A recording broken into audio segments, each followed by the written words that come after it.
আপনার কিছু হয়ে গেলে বা আপনি মারা গেলে আজীবন যে ব্যক্তিটি শোকে থাকে সেও আপনার স্ত্রী, তবুও সে আপনার কাছে খারাপ।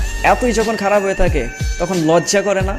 এতগুলো জিনিস আপনি এমন একটা মানুষের কাছ থেকে নিচ্ছেন যে যে কিনা এতই কোথায় ছিল আপনার এত লজ্জাবোধ যখন আপনি এই মেয়েটাকে বিয়ে করে এনে স্ত্রীর মর্যাদা দিয়েছিলেন? আপনাদের মধ্যে আবার একটা দল আছে ভিখারি, যারা কিনা বিয়ের সময় যৌতুক হিসেবে ভিক্ষা করে। মানুষ হিসেবে শুধুমাত্র কি আপনারই রাগের অভিমান আছে? আপনার স্ত্রী কি মানুষ নন? তার কি রাগ অভিমান থাকতে পারে না?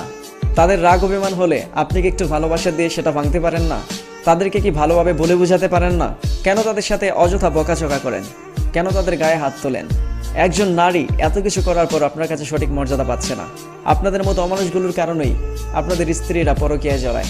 আপনাদের মতো লোকদের অজগর মার্কা মেজাজের কারণে আজকের সংসারগুলো সুখের হচ্ছে না। তাদেরকে একটু ভালোবাসা দিয়ে আচরণ করে দেখুন, আপনার সংসারের চিত্রটাই না তারা পাল্টে দিবে। Likey